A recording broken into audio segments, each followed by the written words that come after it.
በጣም እኮ ደስ የሚልና የጌታን ኃይል የምታይበት ኑሮሽ የሚስተካከልበት ልጅ በልጅ የምትሆኝበት ምርጥ ፕሮግራም ነው። በዛ ላይ ደግሞ ለኦርቶዶክስ አማኝ ተብሎ የጾም ምግብ ተዘጋጅቷል። ምንም የተለየ ህግ የለም። የራስሽን ሃይማኖት ነው የምታራምጂው። ሌላው ይቅርና ማተብሽ ራሱ አታወልቂ። የሚሰራው አንቺና አንቺ ላይ ብቻ ነው። ሶስና እኛ ያጣነው ወይ ከሰማይ አባት የጎደለብን አንዳች ነገር የለም። ሐሳባችን በጎደለ ቁጥር እግዚአብሔር ያጎደለብን ስለሚመስለን የሚያሟላልን ፍለጋ እንዳከራለን። ብሩክም ይሆን የገጠመው እሱ የሚያስበውን ስራ ካልሰራ እሱ የሚፈልገውን ኑሮ ካልኖረ እግዚአብሔር እንዳልሰማው ስለሚሰማው ብዙ ስህተት ብዙ ኃጢአት ውስጥ ይገባል። መጽሐፍ ጌታ ቅርብ ነው በነገር ሁሉ በጸሎትና በመልጃ ከምስጋና ጋር በእግዚአብሔር ዘንድ ልመናችሁን አስታውቁ እንጂ በአንዳች አትጨነቁ ነው የሚለው እንጂ ክብርት ቅዱስ ከሆነች ቤተክርስቲያን ወጣችሁ ስጋዊ ፍላጎታችሁን ለማሟላት በእምነት ከማይመስል ጋር ተባበር አይልም። ደግሞስ ቢሆን እንኳን በስጋ መጎስቆል ማጣት መቸገር ቢገጥመን ስለ ክርስቶስ የተሰጠን ፈተና ክብር የምናገኝበት አድርገን በማሰብ እለት እለት ከፊቱ በመውደቅ በጾም በጸሎት በርትተን ለነፍሳችን እረፍት የሚሆነንን የሚሻለውና የሚበልጠውን ከሞት በኋላ ያለውን ህይወት በተስፋ መጠበቅ እንጂ በመድር ላይ ካልሆነልኝ ካልሞላልኝ ብሎ አማራጭ መፈለግ ነውርም ኃጢአትም ነው። ጥሩ መረዳት ነው ያለሽ። አንቺ እኮ ጌታን እንዴት እንዳልተቀበልሽ ይገርመኛል። ጌታ እንደ በደሌ እንደ ኃጢአቴ ሳይመለከት ራሱን ሰጥቶ የደም ዋጋ ከፍሎ ተቀብሎኛል። እኔ በምን አቅምና ድፍረት ነው እርሱን ልቀበል የምችለው? ታዲያ እንደ ተቀበለሽ ካመንሽ ለምን አትቀበዩም? እኔ በልጅነት ጥምቀት ገና በእናቴ እቅፍ ሳለሁ ተቀብያለሁ። ይህም ማተብ እርሱን መቀበሌንና ለእርሱ መታጨት እንዲታወቅ ሙሽራዋን እንደምትጠባበቅ ሙሽሪት የታሰርኩበት የእምነት ቃል ኪዳኔ ነው። የምትዩም ሆነ ማተብ ማሰር ግን መጽሐፍ ቅዱሳዊ ማስረጃ የለውም። ባንቺ እምነት ጣትሽ ላይ ያደረግሽው የጋብቻ ቀለበት መጽሐፍ ቅዱሳዊ ማስረጃ አለው? የለውም።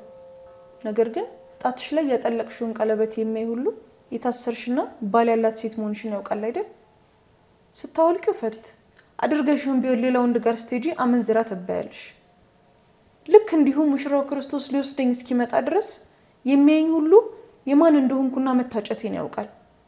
ስበጥሰው ፈትነኝ አድርገውን ቢሆን ስለ ምድራዊ ጉርለቴ ከሱ ቤት ወደ ሌላ ቤተ እምነት ይሄድኩ ቢሆን አመንዝራ ከትዳር ውጭ የምትሄድ አይነት ሴት ማለት ነው። ታዲያ አንቺ በልጅነቴ ስለ ጌታ ምንም ሳታውቂ ተጠምቀሽ ኢየሱስን አግኝቻለሁ ብለሽ ታምኛለሽ? በሚገባ በወንጌል ሕፃናት ወደ እኔ ይመጡ ዘንድ አትከልክሏቸው መንግስተ ሰማያት እንደነርሱ ላሉት ናትና እንደሚል አላነበብሽም? እንዲሁም ሌላ ቦታ ላይ ካልተመለሳችሁ እንደ ሕፃናትም ካልሆናችሁ የእግዚአብሔርን መንግስት አትወርሱም ይላል። ይሄንን አላነበብሽም? ምን ሆነሻል? ኃይሉ ያለንበት ሁኔታ ተመችቷል? ሁሌ ኩርፊያ፣ ሁሌ ጸብ። አንቺ እኮ ነሽ ሁሌ ኩርፈሽ የምትጠብቂኝ፣ በጸብ የምትቀበይኝ። ያለንበት መንገድ አንድ አይነት አይደለማ። ይህን ሳስብ ይከፋኛል። በዛ ላይ አሁን ልጅ እየመጣ ነው። እንደ እድሉ ደግና ሲያድግ የፈለገውን ይወስን ብለን እንተው።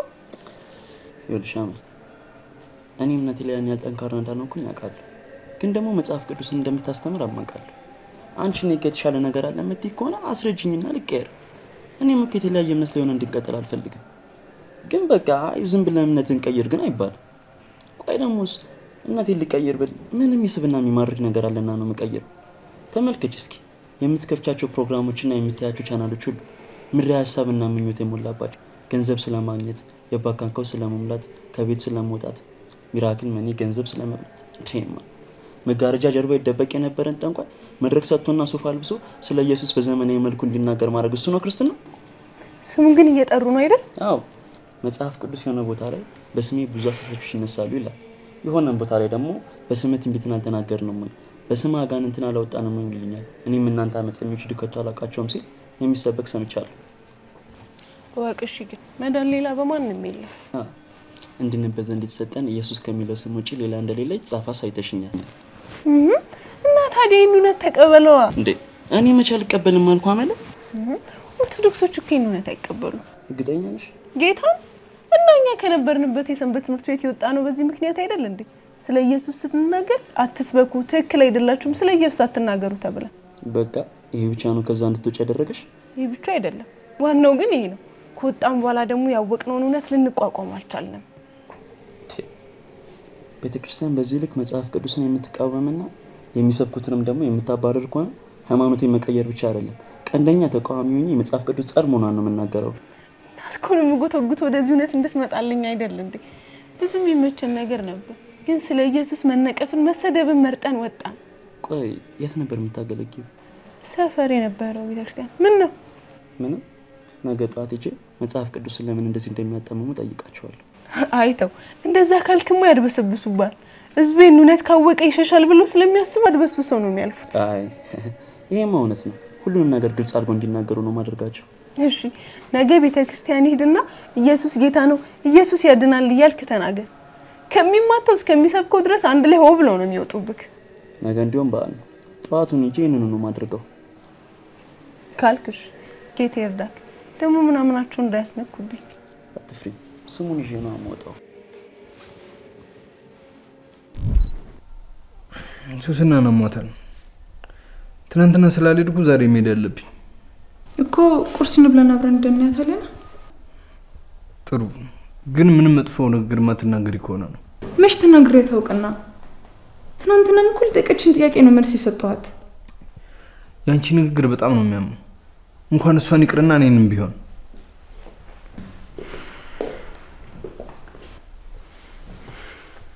አንተን እንኳን ያመመኝ ቁስለ ቦታ ላይ መድኃኒት ስላደረኩበት ነው። ግን ምንም ቢያም ይፈውሳል። ትንሽ ብትታገሰኝ፣ ትንሽ ብትሰማኝ የውስጥን ጥያቄ የውስጥን ህመም የሚያድን የሚሽር መድኃኒት ነው። ደግሞ ይህን ሁሉ ማደርገው ስለምወድና ላጣ ስለማልፈልግ ነው። ከኔ በላይ ደግሞ የሰማዩ ጌታ ልዑል እግዚአብሔር ሊያጣ አይፈልግም። ጅምሽ ነው እንግዲህ እሺ በቃ ተው።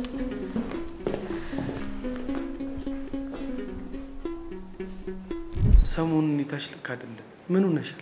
አረ ምንም አልሆንኩ። እርግጠኛ ነሽ? ጭንቀት፣ ፍርሃት፣ ድብርት የሚባሉ ነገሮችን አይብሻለሁ ልበል? የራስህን ነው እንደ የምትነግረኝ? እኔ እንደሆነ አሁን እንደሚሰማኝ አይነት ሰላም በዘመኔም ተሰምቶኝ አያውቅም። አሜን። ጌታ ሊያከናውንልሽ ያሰበው ነገር አለ ማለት ነው። በእርግጠኝነት መንገዱን ተጀምሯል። ፍጻሜውን በእርሱ ስለተያዘ ብርሃን ነው። አሜን ሃሌሉያ። የሚገርምሽ ልቤ ዝም ብሎ ሲጨነቅ ሲረበሽብኝ እስኪ ሊያት ብዬ እኮ ነው በጊዜ ወደ ቤት የመጣሁት። እና ምን ሳደርግ አገኘኸኝ? ስትጸልይ። አየህ አንድ አካል ስለሆን እኔ እዚህ ስጸልይ ላንተ እየደረሰ ነበር ማለት ነው። እግዚአብሔር ስራው ድንቅ ነው። ሶሲ ወይዬ እንጸልይ። ደስ ይለኛል። ና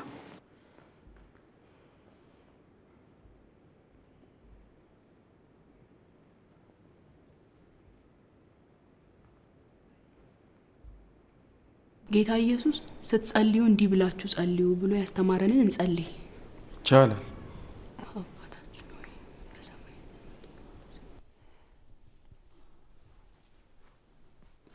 በቃ ጨረስን። እንዴ መቼ ጀመርንና? የኔ ውድ ምን ቀረን? ጌታ ኢየሱስ በዚህ የጸሎት ትምህርቱ ላይ ምን አግዱላል? ስለ ዕለት እንጀራችን፣ ስለ ቅዱስ ፈቃዱ፣ ስለ ንስሐ፣ ስለ እርቅ፣ ስለ ሰላም ምን አግዱላል? ምንም አይደል? ቢሆንም ለራሳችን የምናውጃቸው መልካም ምኞቶች የሉንም? ታዲያ ጸሎቱ ሙሉ እኮ አዋጅ ነው። እስቲ አስበው። ፈቃድ በሰማይ እንደሆነች እንዲሁም በምድር ትሁን። የዕለት እንጀራችንን ስጠን ዛሬ፣ በደላችንንም ይቅር በለን እኛም የበደሉንን ይቅር እንደምንል። ቆይ ከመቼ ጀምሮ ነው ተሽፋፍነሽ መጸለይ የጀመርሽው? ቃሉን ካነበብኩ በኋላ። የቱን ቃል? ቅዱስ ጳውሎስ ለቆሮንቶስ አብያተ ክርስቲያናት ህብረት በላከው መልእክቱ ላይ ሴት ልጅ በቤተ ክርስቲያን የጸሎት ስፍራ ራሷን መሸፈን ካልሆነ መላጨት እንዳለባት የላከውን መልእክቱን ካነበብኩ በኋላ። ሶሲ አንቺ ኢየሱስን በማመን ብቻ ደነሻል። ስለምን ህግና ስርዓት ደንብ ነው የምታወሪው? የማወራ በአንደኛ ቆሮንቶስ መልእክት ምዕራፍ 11 ቁጥር 16 ላይ ማንም ሊከራከር ቢፈቅድ እኛ ወይንም የእግዚአብሔር አብያተ ክርስቲያናት እንዲህ ያለ ልማድ የለንም በማለት የተላከውን የክርስቲያኖችን ስርዓት ነው። ይህ ቃል ለቆሮንቶስ የክርስቲያኖች ህብረት የተሰጠ የቅዱስ ጳውሎስ መልእክት ነው። እኔም ክርስቲያን እስከሆንኩ ድረስ ልቀበለው ግዴታዬ ነው። እኔ ምንሽም አላማረኝም። ለምን? እኛ እግዚአብሔር እንደሚፈልገው ብንኖር ፈቃዱን ብንፈጽም ትእዛዙን ብንጠብቅ ጌታ በፍቅሩ እንደምንኖር በወንጌል ነግሮን የለ? የሚገርም ሚኪ አብዝቼ መጽሐፍ ቅዱስ እያነበብኩ ነው። እናም በጣም ብዙና አዲስ ቃል እየተካፈልኩ ነው። አንተ ምን እንድትመስል እፈልጋለሁ። ሱሲ ከሳምንት በፊት አገልግሎታችንን ለማስፋት አዳራሽ ስለመከናየት ገና ተመካክረን ሳናበቃ ምንድነው እንደዚህ የተለየ ባህሪ ማምጣትሽ? እኔ ምንም ሊገባኝ አልቻለም። ለሱም መስመር እንዲሆነን ታዲያ ጸሎትና የመጽሐፍ ቅዱስ ዕውቀት አያስፈልገንም እንዴ? በውስጣችሁ ስላለች ተስፋ ምክንያትን ለሚጠይቋችሁ ሁሉ መልስ ለመስጠት ዘወትር የተዘጋጃችሁ ሁኑ አይደል የሚለው ቃሉ? እና ዝግጁ አልነበርሽም ማለት ነው? መጽሐፍ ቅዱስ ሁሉ ጊዜም አዲስ ነው። የሰውን ሳይሆን የእግዚአብሔርን ሐሳብ ይዟልና። ስለዚህ እለት እለት በማስተዋል ልናነበው ይገባናል። እሺ ምንድነው ጥያቄ ሆነብሽ? ምንድነው የነበረሽን ኃይል አሳጥቶ እንደዚህ እንደ አዲስ ተማሪ ያደረገሽ? ለዘመናት ያልተገለጠልን ያልተረዳነው ያልመለስነው ብዙ ጥያቄዎች አሉ። ምንድናቸው? ሚኪ ባለፈው ብሩኬ ለወስደው አስቤ ከምዕራፍ ጋር አውርቻቸው ነበር። እናማ የኔ መንገድ ጥያቄ ምልክት ውስጥ የሚከት ቃል ሰማሁ። የምን ቃል?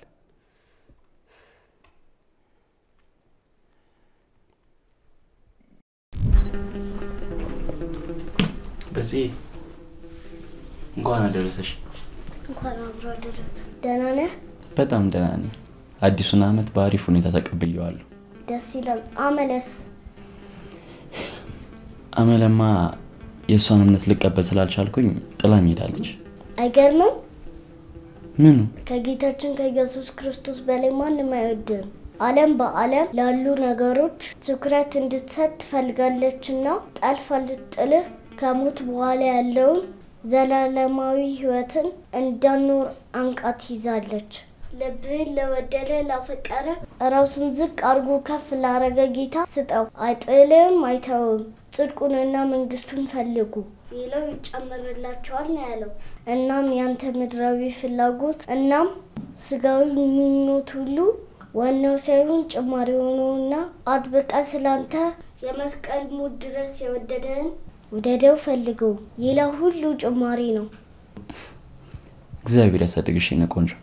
አሜን። አንተንም ውድ ያርግ። በገነት ምድር መራቆቴ ተመልከተ ውድቀት ሞቴ ሆነ መጣ የክብር ልብስ የድንግል ልጅ ጌታ ኢየሱስ። አመል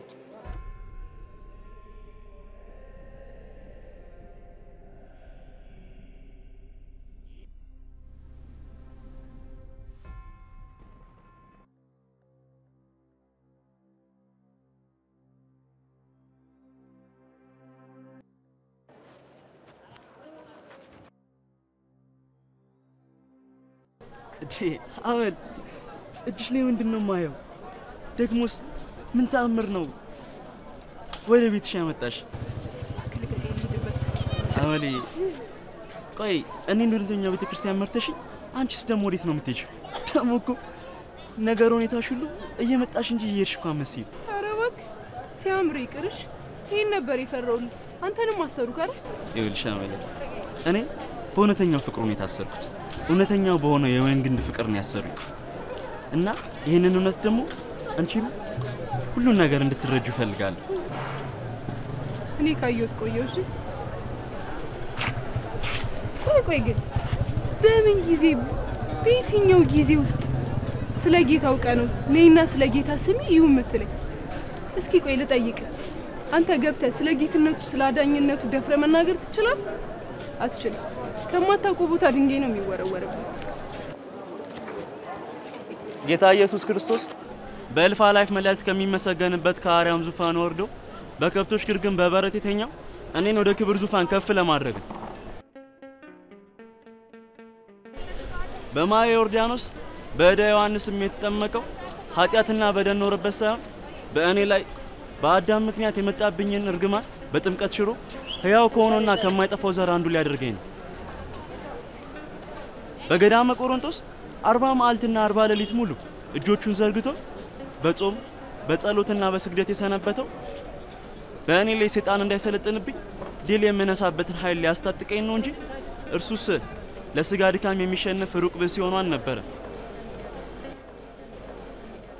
የሕያው የእግዚአብሔር ልጅ ኢየሱስ ክርስቶስ የባሪያን መልክ ይዞ እስከ መስቀል ሞት ድረስ የታዘዘው በእኔ ባለመታዘዝ ምክንያት ያጣሁትን የልጅነት ክብር በእሱ መታዘዝ በጸጋ ሊያጎናጽፈኝ ነው እንጂ እርሱስ በኃጢአት ክብሩን የተነጠቀ ሆኖ አልነበረ። አሜን። ኃያሉ ክርስቶስ ከሊጦስጥራ እስከ ቀራንዮ ድረስ እርጥብ መስቀል ተሸክሞ በምድር ላይ 65 ጊዜ ወደቀው አቅመ ቢስና ደካማ ሆኖ እኮ አይደለም። ዛሬም ድረስ በኃጢአቱ እየወደኩ ያለሁት እኔ ልጁ በሰይጣን ፈተና ተሰናክዬ እንዳልቀር ውድቀቴን አስቀድሞ በውድቀቱ ዋጋ የተከፈለበት መሆኑን በእምነት ተቀብዬ በክርስትና እንድጸና ነው። አሜን።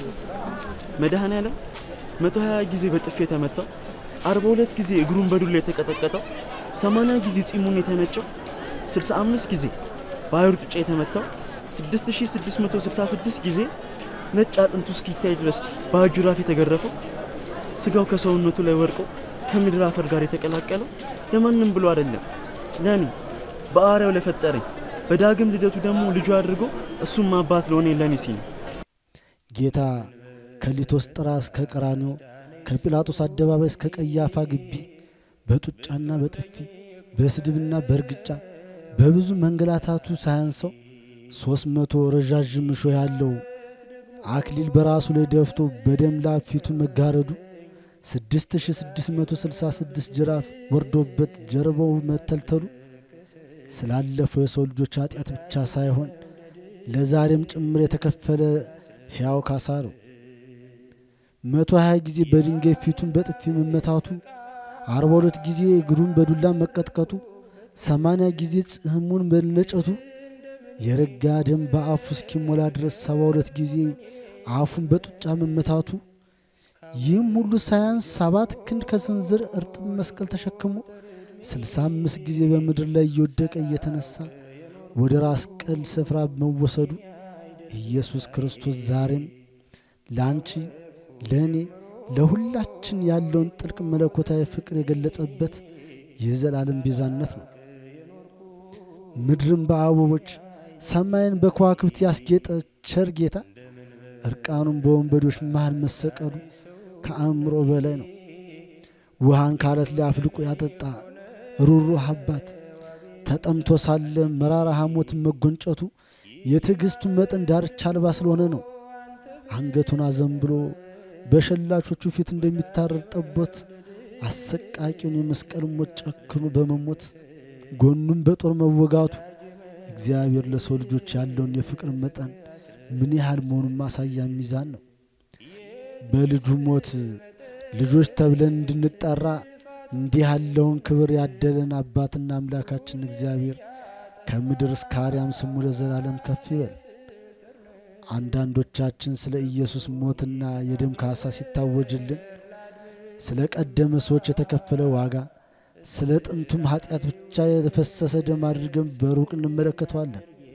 ወገኖቼ በጣም እናስተውል። የኢየሱስ ደም ሕያውና ትኩስ መስዋዕት ነው። ዛሬም ለምንፈጽመው ኃጢአት ከአብ ከወልድ ከመንፈስ ቅዱስ ጋር መታረቂያችን መጽደቂያችን በመስቀል ላይ የፈሰሰው ደም ነው።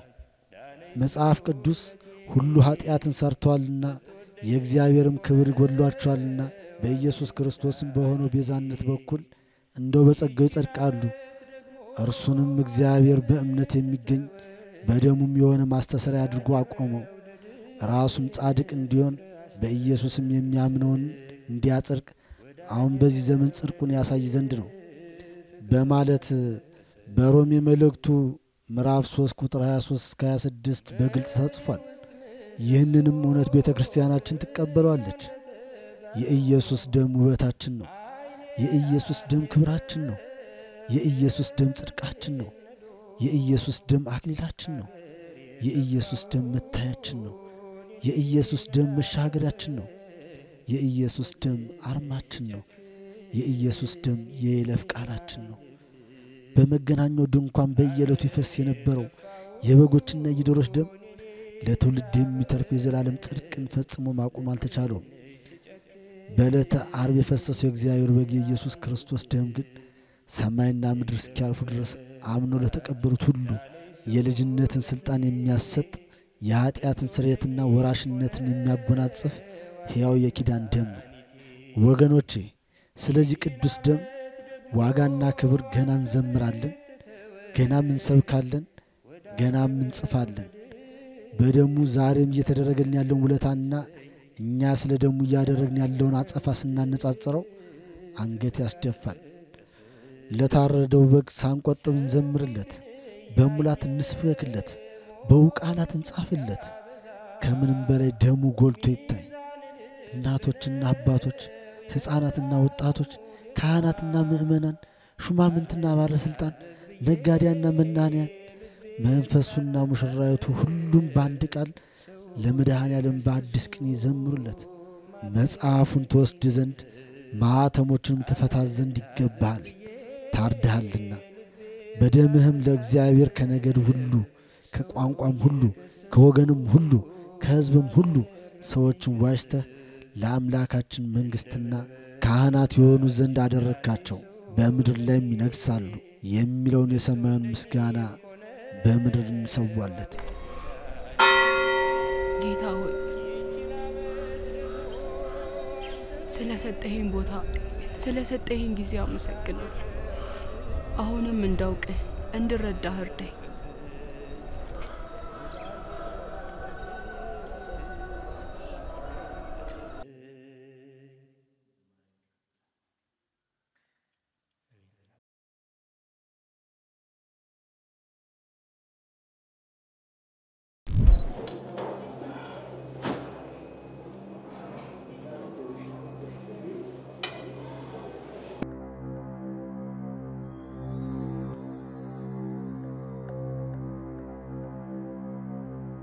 የኔን ትዳር በጥብጠሽና አፍርሰሽ ምንም እንዳልተፈጠረ ጭራሽ እጅሽ ለስራ ታዘረጋለሽ።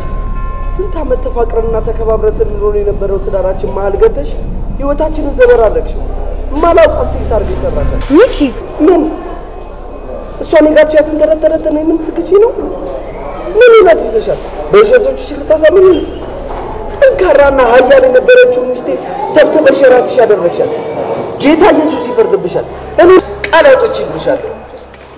ምንም ብትይ ምንም ብታረጊ ሟርት ነው ላይ አይሰራም፣ ድግምት ነው ላይ አይሰራም። በኢየሱስ ስም ወግቼዋለሁ።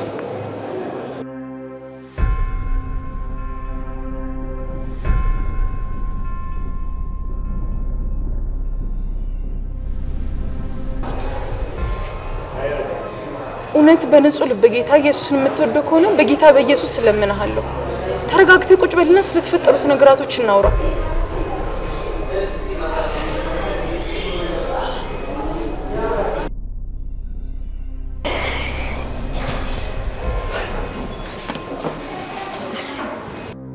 በጌታ በኢየሱስ ክርስቶስ ስም የተባረከ ይሁን። ልጠጣ እስቲ።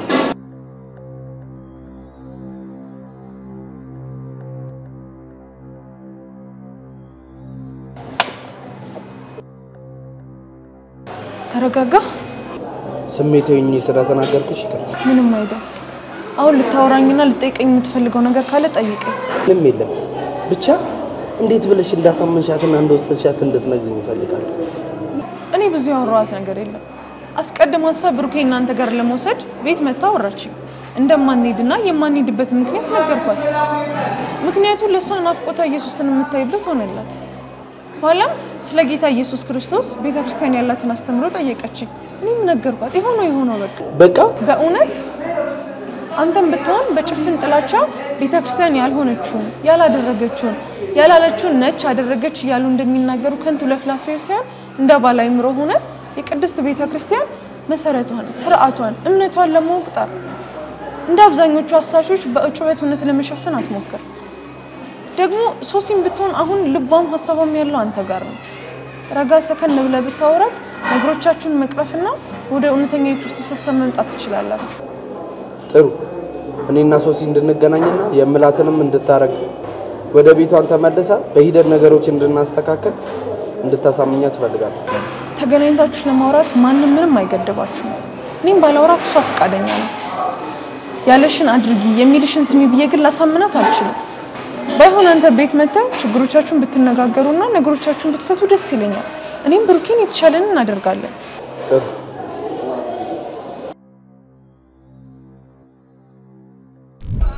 መዳን በጥምቀት ሳይሆን በኢየሱስ በማመን ብቻ ነው።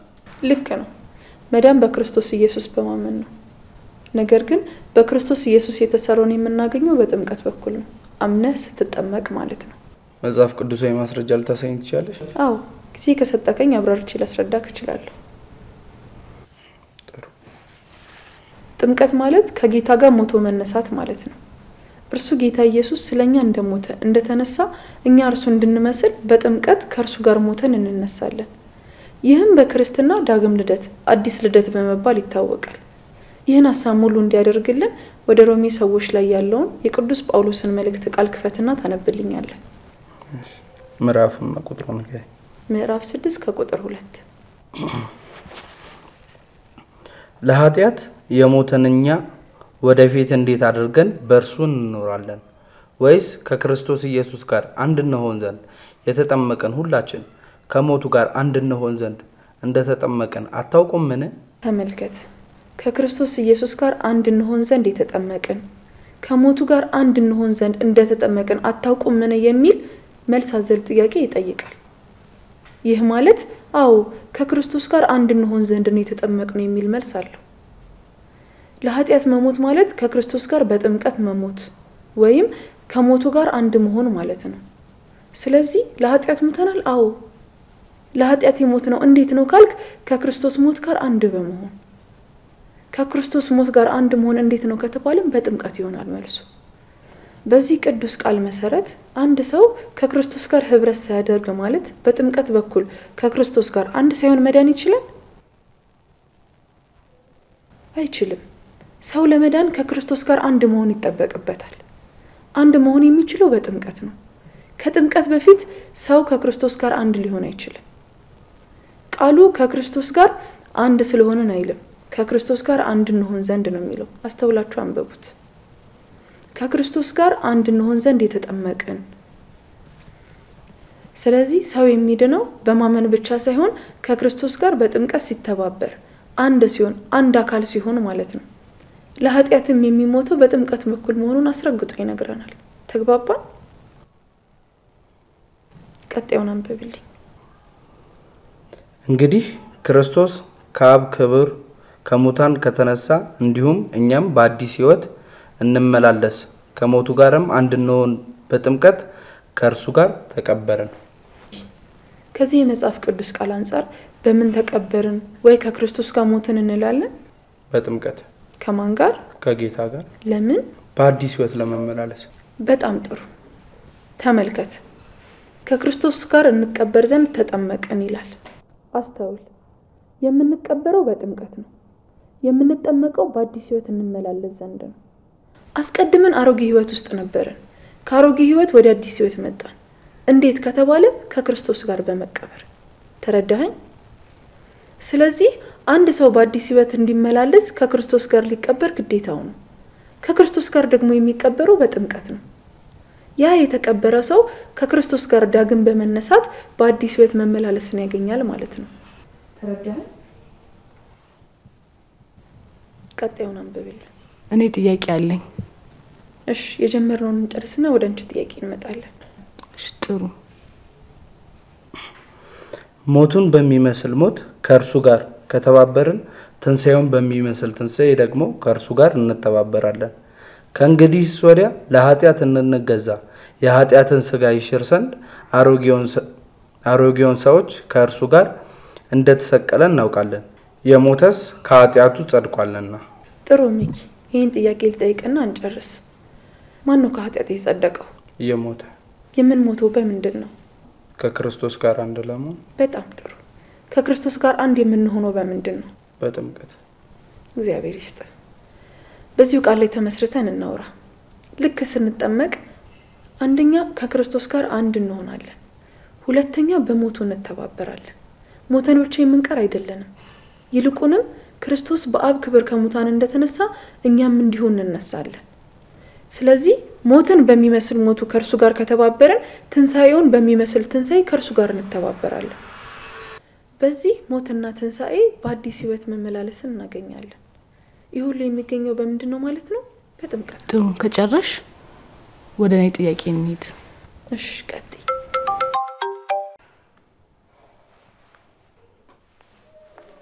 የሕፃናት ጥምቀት መጽሐፍ ቅዱሳዊ መሰረት የለውም።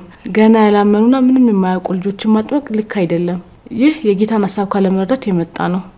ስለዚህ እንዳንቺ አባባል ልጆች ስላላመኑ ተፈርዶባቸዋል ማለት ነው። ምን ማለት ነው? ያመነ የተጠመቀ ይድናል የሚለውን ይዘሽ ሕፃናት ምንም ስለማያውቁ አያምኑ፣ ካላመኑ ሊጠመቁ አይችሉም አይደል እያልሽ ያለሽው? አዎ፣ ግን ይሄን ሐሳብ አይደለም፣ የመጽሐፍ ቅዱስ ሐሳብ ነው። የእግዚአብሔር ቃል ሲናገር ያመነ የተጠመቀ ይድናል ይላል። ቀጣዩን ጨምረሽ አንብቢዋ። ምን ይላል? ያላመነ ደግሞ ይፈረድበታል። ስለዚህ ያመነ የተጠመቀ ይድናል ብሎ ያላመነ ግን ይፈረድበታል ይላልና እንዳንቺ አነጋገር ሄደን ተርጉመን ሕፃናት ምንም ስለማያውቁ መጠመቅ የለባቸውም ብቻ ሳይሆን ስላላመኑ ተፈርዶባቸዋል ማለት ነው። ኖ እንደዛ እያልኩ አይደለም። የሕፃናት ጥምቀት በቤተክርስቲያናችን ትራዲሽን ውስጥ የራሱ ድርሻ አለው፣ ተገቢም ነው። የማርቆስ 16ቱ ጥምቀት ግን እሱ አይደለም። በሐዋርያት ሥራ ላይ የሚጠቀሱ ጥምቀቶችም እነሱ አይደሉም። ወላጆቹ የጌታ ለመሆናቸው ለማሳየት የሚሰጥ ስርዓት ምልክት ነው። ይህ የጥምቀት ስርዓት ከሰከንድ ሴንቸሪ በፊት አይደረግም ነበረ። ከዛ በኋላ ግን በሂደት የመጣ ነገር ነው። አዲስ ኪዳን የሚያስተምረን ጥምቀት ግን ሰው በኢየሱስ ክርስቶስ አምኖ በንስሐ በጌታ ፊት ወድቆ ራሱን ለጌታ ከሰጠ በኋላ የሚያደርገው ጥምቀት ነው። ያመነ የተጠመቀ ይድናል የሚለውም ደግሞ ሰው በጌታ ካመነ በኋላ ሊያደርገው የሚገባ ስለሆነ ነው። ጥሩ።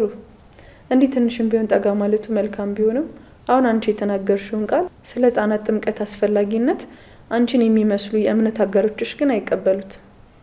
የሆነ ሆኖ ግምትሽን ሳይሆን የመጽሐፍ ቅዱስ ሐሳብ ምን ይላል የሚለውን ነገር ሄደን ለማየት እንሞክር።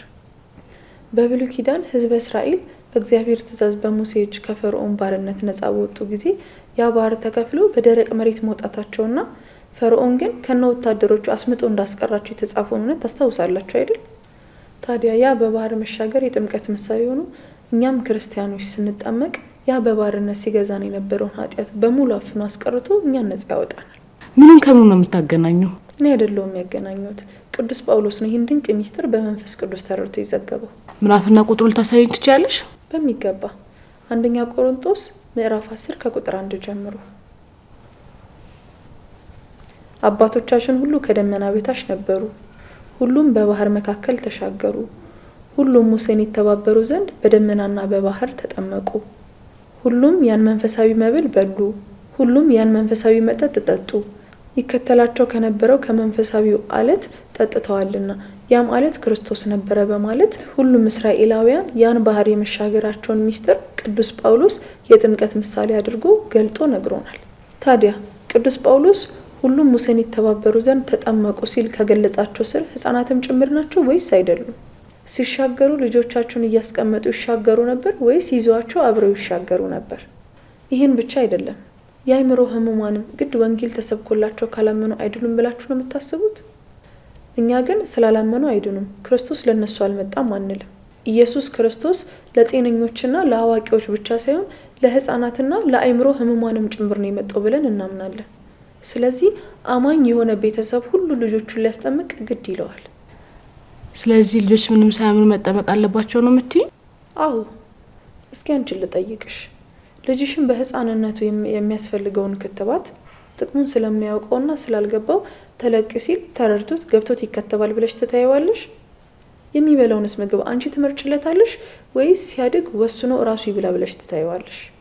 በሐዋርያት ሥራ ምዕራፍ 2 ላይ ቅዱስ ጴጥሮስ ስለ ክርስቶስ ያስተማራቸው 3000 የሚሆኑ ምእመናን ወደ እርሱ ቀርቦ ምን እናደርግ ብለው በጠየቁት ጊዜ ንስሐ ግቡ፣ ኃጢአታችሁ ይሰረይ ዘንድ እያንዳንዳችሁ በኢየሱስ ክርስቶስ ስም ተጠመቁ ካላቸው በኋላ የተስፋው ቃል ለእናንተና ለልጆቻችሁ ነው ሲል ተናግሯል። ስለዚህ በወላጆች እምነት ልጆች መጠመቃቸው ስለምንድን ነው ቢሉ የተስፋው ቃል ለኛና ለልጆቻችን ስለሆነ ነው። እንዲሁም እንደ ህፃናት ካልሆናችሁ የእግዚአብሔርን መንግስት አትወርሱም ያለን ጌታ ሌላ ቦታ ላይ ደግሞ ሰው ዳግመኛ ካልተወለደ የእግዚአብሔርን መንግስት አይወርስም ሲል እናገኘዋለን። እነዚህን ተመሳሳይ ሐሳብ ያላቸውን ቃላት የተለያየ ቦታ ላይ የተናገረው ጌታ ሲሆን ዳግመኛ ሰው ከውሃና ከመንፈስ ቅዱስ በመወለድ ለእግዚአብሔር መንግስት እንደሚገባ እንዲሁም እንደ ህፃናት በመሆን የእግዚአብሔርን መንግስት መውረስ እንደሚቻል ገልጦታል። ህፃናት ለመንግስተ ሰማያት ብቁ ከሆኑ መንግስተ ሰማያት ለሚያስገባው ጥምቀት ብቁ አይደሉም ማለት እንዴት ያለ ግራ መጋባት ነው። ታዲያ ጌታ ለኛ እንኳን የመንግስተ ሰማያት ምሳሌ ያደረጋቸው ህፃናት አላመኑ፣ ስለዚህ አይጠመቁም። ስለዚህ ያላመነ እንደሚፈረድበት ተፈርዶባቸዋልና ወደሚል አመጽ እንድትገቡ የሚያደርጋችሁና የጌታን ሐሳብ ተቃውማችሁ እንድትቆሙ የሚያደርጋችሁ መንፈስ ከወዴት እንደሆነ መርምሩ። እኔን ወይ ቅድስት ቤተክርስቲያንን አይደለም ራሱ ጌታ ኢየሱስን እየተቃወማችሁ እንዳይሆን ተጠንቀቁ። ህፃናት ወደኔ ይመጡ ዘንድ አትከልክሏቸው ያለው ራሱ ጌታ ኢየሱስ ነው። ወደ እርሱ ሊቀርቡ የሚችሉበት መንገድ ደግሞ ጥምቀት ነው። ልጅን የተመጣጠነ ምግብ ጥቅሙ እስኪገባው ድረስ አላበለውም የሚል ወላጅ የለም። ይጠቅመዋል። ይህን ካልበላ ለህይወቱ አስኪ የሆነ ነገር ይገጥመዋል ብለሽ ስለምታስቢ እያለቀሰም ቢሆን ታበያለሽ። በምድር ላይ የሚያስፈልገውን ሁሉ ታደርጊለታለሽ።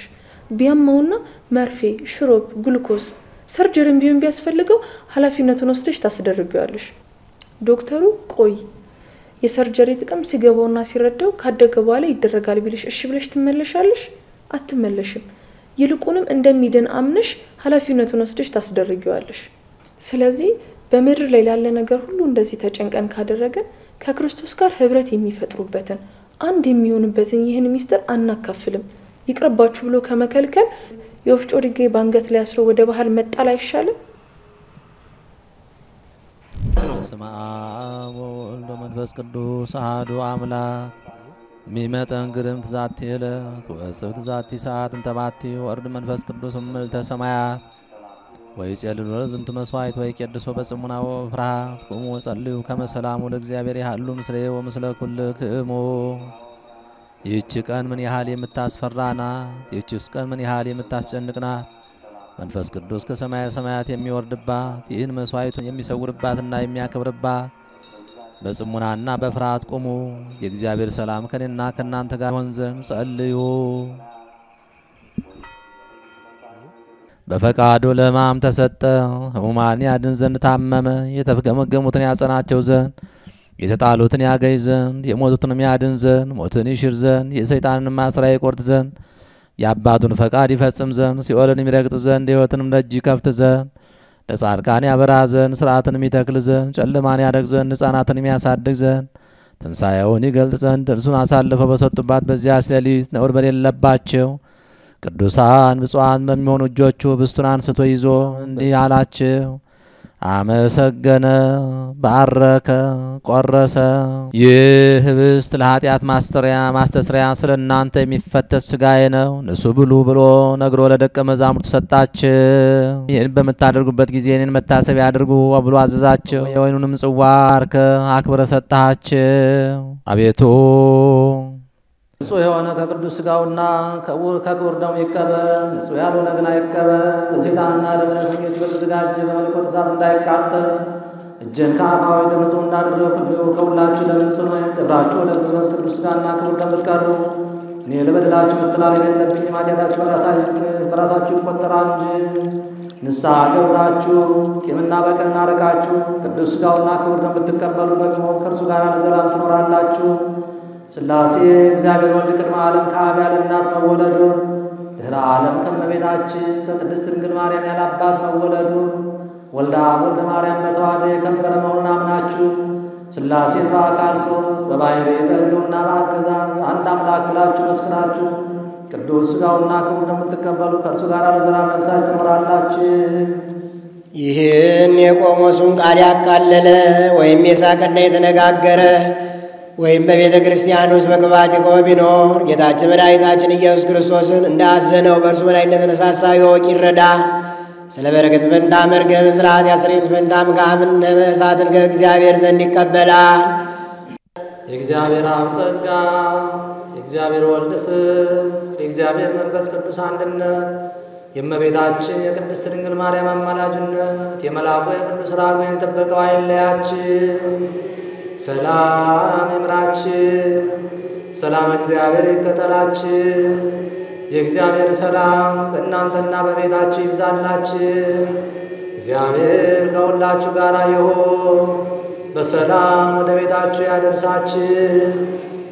እግዚአብሔር ይመስገን፣ እግዚአብሔር ይመስገን፣ እግዚአብሔር ይመስገን፣ እግዚአብሔር ይመስገን። ለዚህ ያደረሰን፣ ለዚህ ያደረሰን እግዚአብሔር ይመስገን። ለዚህ ያደረሰን፣ ለዚህ ያደረሰን እግዚአብሔር ይመስገን። እግዚአብሔር ይመስገን፣ እግዚአብሔር ይመስገን፣ እግዚአብሔር ይመስገን፣ እግዚአብሔር ይመስገን። ለዚህ ያደረሰን፣ ለዚህ ያደረሰን እግዚአብሔር ይመስገን።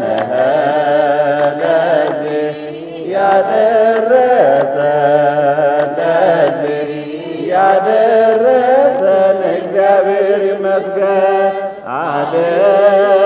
አድርገህልኛልና በቸርነትህ አመሰግንሃለሁ። እልል ዓለም አማኑኤል እገዛልሃለሁ መድኃኔዓለም ለዓለመ አማኑኤል እገዛልሃለሁ መድኃኔዓለም አድርገህልኛልና በቸርነትህ አመሰግንሃለሁ። እልል ለዓለመ አማኑኤል እገዛልሃለሁ መድኃኔዓለም ለዓለመ አማኑኤል። ጌታ ሆይ እኔንም ለዚህ ታላቅ ክብር እንድበቃ እርዳኝ።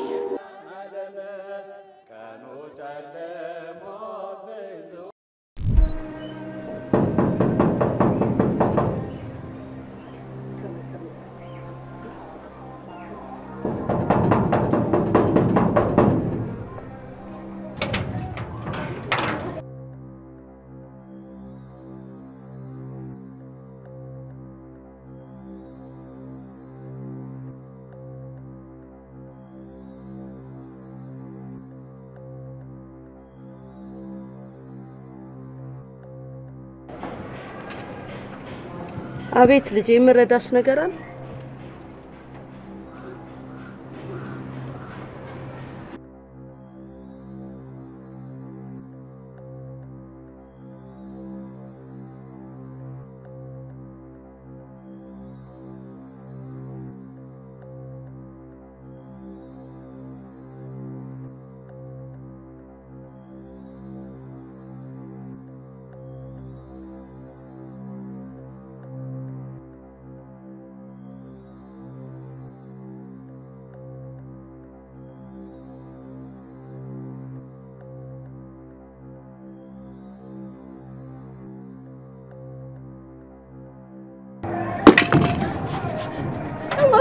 ማሆይ እባክዎትን እናቴ ይቅር ይበሉ። ኃጢአቴ ከብዶኛል። የሰራሁትን ማሰብ ሰብሮኛል። ስለፈጠረሽ ስለ እግዚአብሔር ተነሽ። ማነሽ? ምንድነሽ? ምንድነው ማሆይ? ችግር አለ እንዴ? ኧረ እኔም ግራ ገብቶኛል። ድንገት እግሬ ስር ተደፍታ ይቅር በሉኝ ትላለች። አላውቃትም። እግዚአብሔር በሚያውቀው ያደረገችኝ የሰራችኝ ነገር የለም። ድንገት ተመሳስዬባት እንደው እንጂ ከ7 ዓመት በፊት ህይወት ከብዶኝ ልጄን ጥዬበት የጠፋሁት እኔ ነኝ።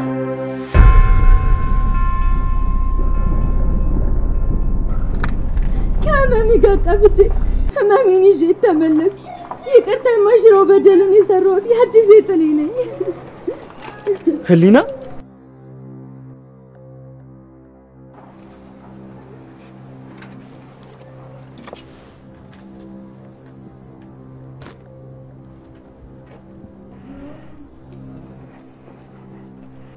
ይሄን ማድረግ አልችልም።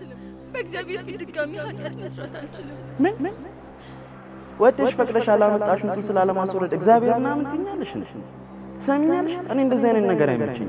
ከዚህ በኋላ አብሬሽ ልቀጥል የምችለው ሐሳቤን ተቀብለሽ ጽንሱን ካስወጣሽው ብቻ ነው። ሰማሽ?